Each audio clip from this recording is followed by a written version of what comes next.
So students, हम लोग अभी और एक एग्जांपल देखते हैं प्रैक्टिस सेट 1.1 का।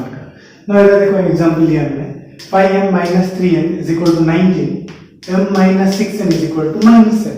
ना ये एग्जांपल लेने के पीछे रीजन क्या है? जैसे पिछले वाले एग्जांपल में अपने को रेडीमेड इक्वेशन के जो वेरिएबल्स थे उसके कोएफिशिएंट सेम मिले थे, बट यहाँ पर देखो मेरे वेरिएबल्स है m n।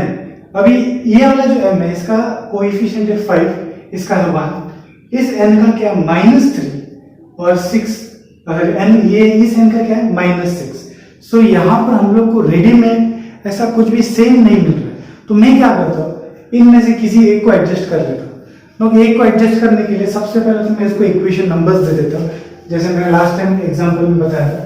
यह हो जाएगा मेरे पास 5m - 3n = 19, let it be equation number 1, m - 6n = -7, let it be equation number 2।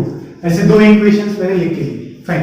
अब मैं क्या कर रहा हूँ, मेरे सिंपलिसिटी के लिए इधर 6 है और इधर मेरे पास क्या है 3 है, तो इक्वेशन 1 को अगर मैं 2 से मल्टीप्लाई करता हूँ तो ये दोनों का जो कोएफिशिएंट है सेम हो जाएगा।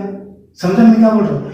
सिमिलरली अगर मैं चाहूं तो इक्वेशन 1 को 2 से मल्टीप्लाई करने की जगह पर I can multiply equation 2 by 5।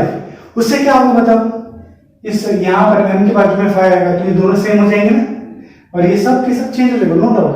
तो दो अलग अलग तरीके हैं, बट मैं क्या कर रहा हूँ, इक्वेशन 1 को 2 से मल्टीप्लाई करता हूँ, तो क्या हो जाएगा देखो यहाँ पर। सो मल्टीप्लाइंग इक्वेशन 1 by 2, तो नया इक्वेशन मिलेगा। तो कैसे मिलेगा, ये 2 से सबको मल्टीप्लाई होगा, 5 2 जा 10m - 6m, 19 2 जा 38, फाइन।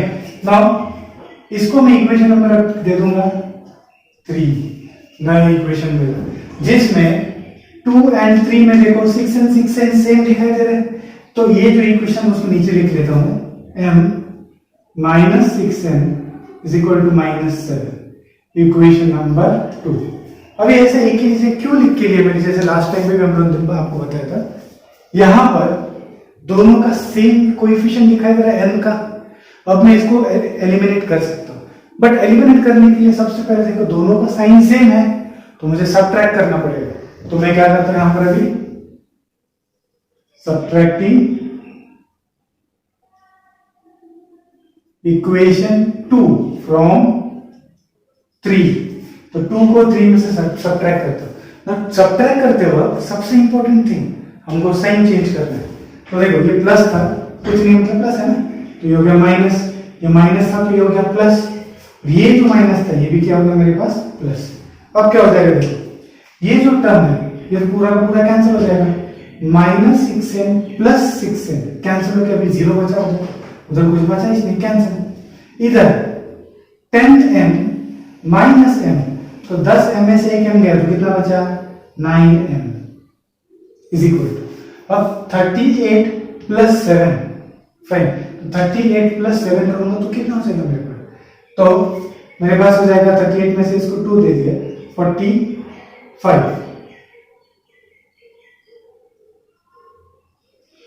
समझा मैंने क्या किया, 38 + 7 किया क्योंकि -m पहले का था, ये अभी नया साइन उसको प्लस है तो 45 हुआ।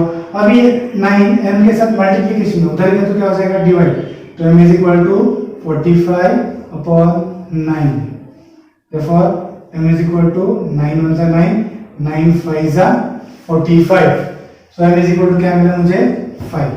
so I got m = 5। अब क्या करना है मेरे को, m का वैल्यू तो मिल गया, n का वैल्यू चाहिए, तो इधर 1 2 और 3 तीनों में से किसी एक में सब्स्टिट्यूट करो, किसका वैल्यू, m का value.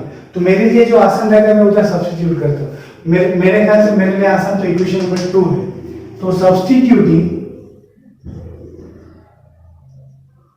m = 5 in equation 2, what I will get, ये जो m है उस m की जगह पर क्या लिखूंगा मैं 5 - 6n = -7।